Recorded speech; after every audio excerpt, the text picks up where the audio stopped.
नमस्कार प्यारे दोस्तों, एक और महत्वपूर्ण वीडियो जिसमें 16 से लेकर 20 मार्च 21 का करंट अफेयर्स विद्यमान है। बहुत अच्छा वीडियो है, काफ़ी अच्छे प्रश्नों का समावेश किया है आपके लिए। बिल्कुल ध्यान से पढ़िए। कुछ दिनों से थोड़ा वीडियो बंद हो गया था, लेकिन फिर कंटिन्यू करते हैं। थोड़े आपको लग ही रहा होगा कि क्यों बंद किया था, वो बात की बात है, लेकिन आज वीडियो फिर शुरू करते हैं। चलिए, पहला प्रश्न से पहले अपन थोड़ा सा पुराने वीडियो की बात कर लेते हैं। पिछले वीडियो में जो प्रश्न किया था आपसे कि राष्ट्रीय उपभोक्ता अधिकार दिवस कब मनाते हैं, तो उसका सही आंसर था 24 दिसंबर। सही आंसर देने वाले रवि, श्रीओम, भूरी, पंकज और चंद्रशेखर बिंद, इन्होंने बिल्कुल सही आंसर दिया है। बहुत बढ़िया, very good very good very good. और आज का वीडियो शुरू करते हैं। उससे पहले मोटिवेशनल लाइन, ना थके कभी पैर, ना थके कभी पैर, ना कभी हिम्मत हारी है, हौसला है ज़िंदगी में कुछ कर दिखाने का, इसीलिए अभी भी सफ़र जारी है।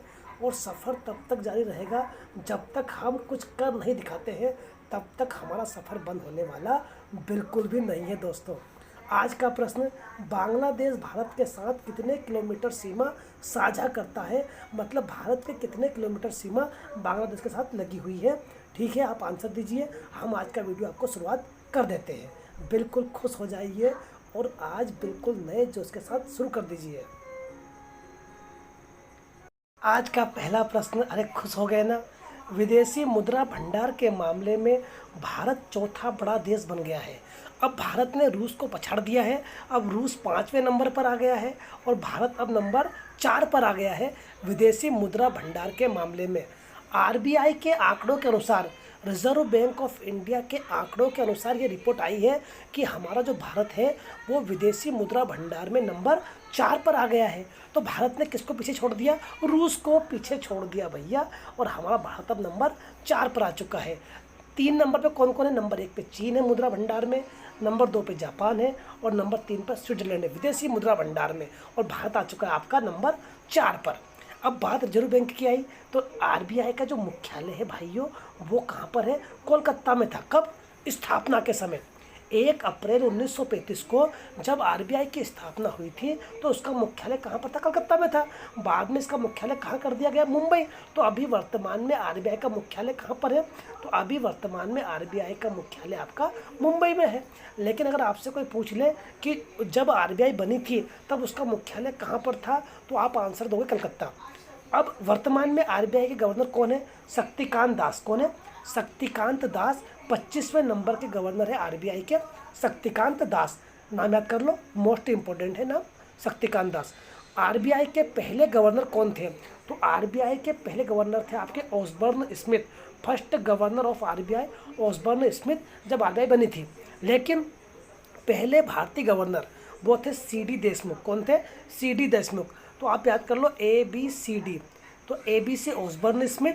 पहले आरबीआई के गवर्नर कौन थे? Osborne Smith. और पहले भारतीय गवर्नर कौन थे आपके? CD देशमुख थे। ये ध्यान रखना। और वर्तमान में कौन है आपके? शक्तिकांत दास। प्रश्न नंबर 2, बांग्लादेश के पूर्व प्रधानमंत्री मौदूद अहमद का निधन हो चुका है। बांग्लादेश के पूर्व प्रधानमंत्री थे मौदूद अहमद। अभी हाल ही में उनका देहांत निधन हो चुका है। ठीक है, अब निधन हो गया है, उनकी उम्र हो चुकी थी तो निधन हो गया है। बांग्लादेश की बात करते हैं तो इसके ढाका राजधानी है, टका मुद्रा है और वर्तमान में शेख हसीना यहाँ की प्रधानमंत्री है। कौन? शेख हसीना जी। ठीक है, बांग्लादेश की संसद को बोलते, जातीय संसद बोलते हैं।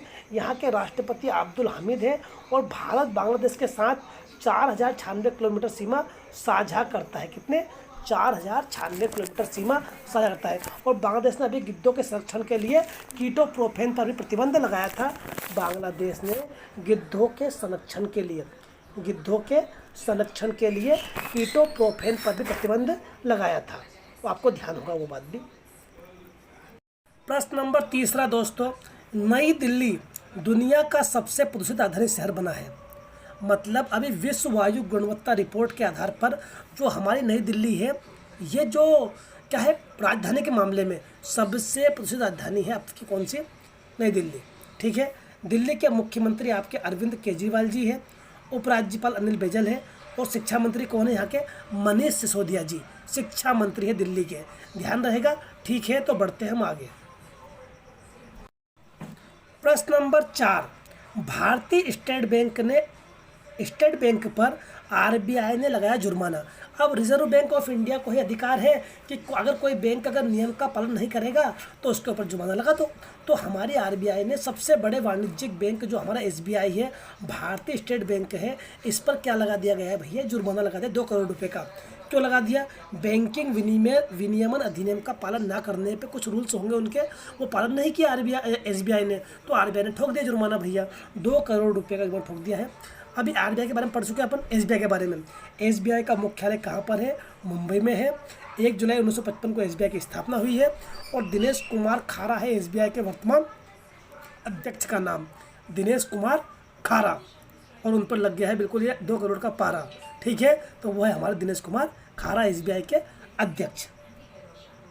प्रश्न नंबर 5, ए गणपति बने राष्ट्रीय सुरक्षा गार्ड के अध्यक्ष।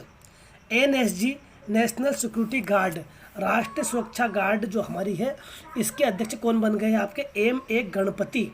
ठीक है, नई दिल्ली में इसकी क्या होता है भैया, इसका मुख्यालय है।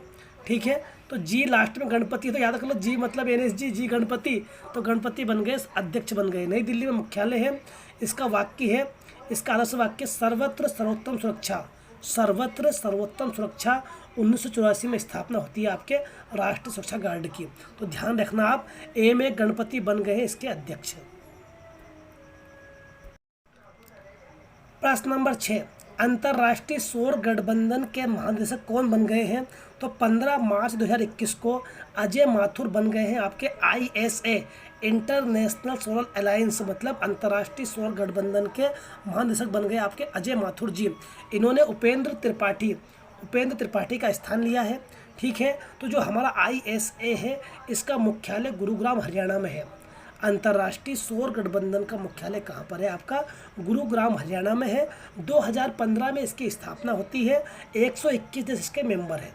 ध्यान रखना, मोस्ट इम्पोर्टेंट है कि अंतर्राष्ट्रीय सौर गठबंधन का मुख्यालय कहाँ पर है, तो वो आपके कहाँ पर है? गुरुग्राम हरियाणा में है। प्रश्न नंबर 7, तंजानिया के राष्ट्रपति जॉन मगुफुली का निधन। बता रहे हैं कि दिल की बीमारी की वजह से 61 वर्ष की आयु में तंजानिया के जो राष्ट्रपति थे जॉन मगुफुली, इनका निधन हो गया। अपने पद पर रहते हुए इनका निधन हो चुका है। इनकी जगह पर अभी जो राष्ट्रपति बनी है वो बनी है सामिया सुलह। कौन बनी है? सामिया सुलह। तो ये पहली महिला राष्ट्रपति होगी तंजानिया के कार्यकाल में, तंजानिया देश के हिस्ट्री में, कि जो पहली महिला राष्ट्रपति बनी है सामिया सुलह। तो तंजानिया एक अफ्रीकी कंट्री है। इसकी राजधानी दोदोमा है। क्या राजधानी इसकी? दोदोमा। ठीक है, और जो ये राष्ट्रपति जॉन मगुफुली थे, इनको बुलडोजर का क्या बोलते हैं? इनको बुलडोजर बोलते थे। तंजानिया की मुद्रा है तंजानिया शिलिंग। क्या मुद्रा है? Tanzania shilling. अभी आपको ध्यान ये रखना है कि सामिया सुलह जो बन गई है वो तंजानिया की पहली महिला राष्ट्रपति बन गई है। प्रश्न नंबर 8, विश्व गौरैया दिवस कब मनाया जाता है? अरे बिल्कुल इम्पोर्टेंट बात है। विश्व गौरैया दिवस मनाते हैं 20 मार्च को। कब मनाते हैं? 20 मार्च को। और 20 मार्च को ही मनाते हैं अंतर्राष्ट्रीय प्रसन्नता दिवस। अरे खुश हो जाइए, आज तो बात भी उसकी आ गई है। तो 20 मार्च को मनाते हैं अंतर्राष्ट्रीय प्रसन्नता दिवस। अब अंतर्राष्ट्रीय प्रसन्नता दिवस की बात जब आ गई है तो अब ये कहा है वर्ल्ड हैप्पीनेस इंडेक्स। क्या है? World happiness index. इसमें भारत की रैंक है 139। भारत की रैंक है 139। नंबर 1 पर रैंक है आपके फिनलैंड की। किसकी रैंक है? फिनलैंड की रैंक नंबर 1 पर है। फिनलैंड की राजधानी क्या है? हेलसिंकी। क्या राजधानी है? हेलसिंकी राजधानी है। वो नंबर 1 पर खुशहाल कंट्री है। भारत आपके 149 देशों में भारत की रैंक क्या है आपकी? 149 में से 139 भारत की रैंक है। ध्यान रखना, भारत बहुत कम खुशहाल देश है खुशी के मामले में। और 20 मार्च को क्या मनाया आपने? विश्व गौरैया दिवस। उसकी थीम थी आई लव गौरैया। आई लव गौरैया। कुछ दिवस पढ़ ले। 1 मार्च को मनाया हमने शून्य भेदभाव दिवस, इन इक्वलिटी थीम थी इसकी। 3 मार्च को मनाया आपने विश्व वन्यजीव दिवस। और 8 मार्च को मनाया था हमने अंतर्राष्ट्रीय महिला दिवस। 15 मार्च को मनाया था हमने विश्व उपभोक्ता अधिकार दिवस। ध्यान है ना, विश्व उपभोक्ता अधिकार दिवस मनाया था 15 मार्च को। तो ये पूरे दिवस आप एक जगह नोट कर लेना तो आपको याद हो जाएंगे। प्रश्न नंबर 9, वनवासी समागम का आयोजन यूपी में किया गया। अरे यूपी के सोनभद्र जिले में राष्ट्रपति रामनाथ कोविंद की मुख्य अतिथि की अध्यक्षता के रूप में हुआ है वनवासी समागम का आयोजन उत्तर प्रदेश के सोनभद्र जिले में। उत्तर प्रदेश, अरे मुख्यमंत्री तो यहाँ के योगी आदित्यनाथ और गवर्नर है आनंदीबेन पटेल। ये 2 बात ध्यान रखो, बाकी बताऊंगा आपको मैं अगले वीडियो में। प्रश्न नंबर 10, भवानी देवी ने टोक्यो ओलंपिक के लिए क्वालिफाई किया तो पहली भारतीय तलवारबाज बन गई है भवानी देवी। कौन? भवानी देवी, जिसने टोक्यो ओलंपिक के लिए क्वालिफाई कर लिया है। टोक्यो ओलंपिक 2020 में होने थे। टोक्यो क्या है? जापान के राजधानी। किसकी राजधानी है? हाँ, वही जापान जहाँ पर वो द्वितीय युद्ध में बम गिराए गए थे, हिरोशिमा और नागासाकी पर बम गिराए गए थे। तो टोक्यो ओलंपिक 2020 में क्या रहेगा भैया? 2020 में होने वाले थे, लेकिन कोरोना के कारण कब कर दिया इनको? 2021 में कर दिया है। अभी हुए नहीं, होने वाले हैं, 2021 में होंगे। ठीक है, तो आपको ध्यान रखना है कि भवानी देवी का संबंध किससे है? तो तलवारबाजी से संबंध है भवानी देवी का। इन्होंने टोक्यो ओलंपिक के लिए क्वालिफाई कर लिया है। 2016 के ओलंपिक कहाँ पे हुए थे भैया? रियो डी जेनेरो ब्राज़ील में हुए थे। 2012 के ओलंपिक कहाँ हुए थे भैया? तो ये हुए थे लंदन में। कहाँ हुए थे? London Olympic. 2008 में कहाँ हुए थे भैया? बीजिंग चीन में हुए थे। 2024 में कहाँ पर होंगे भैया? तो ये होंगे पेरिस में। कहाँ पर होंगे? पेरिस, फ्रांस की राजधानी। और 2028 में कहाँ पर होंगे भैया? लॉस एंजल्स, अमेरिका में होंगे। तो ये पूरी बातें ध्यान रखना। मिलते हैं अगले वीडियो में, तब तक के लिए जय हिंद, जय भारत। Thank you. जय हिंद, जय भारत।